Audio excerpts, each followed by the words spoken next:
As promised, here's our NBA analyst, Jevohn Shepherd, to talk about, well, this Raptors loss, but more specifically, I have a short poem for you to start, Jevohn. Raptors are red. Siakam now wears blue. What does Pascal Siakam's legacy as a Raptor mean to you? Wow. Poetic. Yeah. Poetic. When you think about Pascal's legacy, I think we've watched him grow from the infant stages in his NBA career. We didn't really know what to expect when he was drafted here. He came here extremely raw and then developed into a most improved player. Won a D-League championship, won a championship here, All-NBA player. So we've really seen him grow, and he's become this beloved mythical character now for the Toronto Raptors. So I think at the end of it, when it's all said and done, you could argue that he's going to be in Toronto Raptors Mount Rushmore. Wow. That could be the argument that you make in the next decade or so.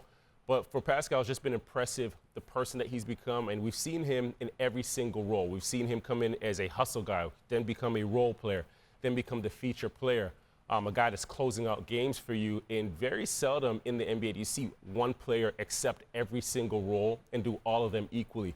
And then obviously for him right now, you're just seeing his growth and his ability to adapt with the Indiana Pacers, because now he's not the superstar again. He's not the feature player. He has to accept a role. So I've been impressed with his progression. I've been impressed with the person he is, high character player.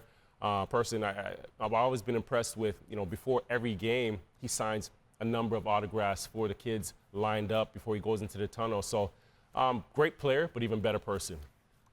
So let's move on to the guy who's now taken over the leadership mantle. That's Scottie Barnes. It's been, I guess, a tough week for him in the sense that, he leaves the bench early the other night, and then there's some confusion from the head coach and from him as to whether they even talked about it or discussed it. Do you see this as just a young player still figuring it out, that he'll eventually grow into that leadership role? Yeah, the sky isn't falling. There's been a lot of discourse over that situation, but think about it. We're in the generation of LeBron James, right? And how many times have we seen him do that? And Sure. These kids grow up watching LeBron. We've seen Giannis do the exact same thing a couple games ago. We've seen the late Kobe. So I think it's an act of frustration, but it's also a point of emphasis for the coaching staff to help Scottie Barnes mature, right? That emotional intelligence, that accountability. Yes, he has to be better there, but they've got to tighten the screws a bit. I think the big thing with Scottie and why he's always going to be a topic of conversation is that he's shown us what he's capable of. So that bar is set here. Every time he plays below that and a byproduct of lack of effort, then we're going to question, okay, Scottie, do you want this thing or not? But, for Scottie, I think just grow, continue to grow, right? This is the first time we have to understand as well. This is the first time Scottie Barnes has had his own team. Yeah. 3 years in the league. He's 22 years old. 4 years ago, he was at Florida State, and he was coming off of the bench. So now you have your own team, the keys to a team in the NBA, right? The best league in the world. There's going to be highs. There's going to be a tremendous amount of lows.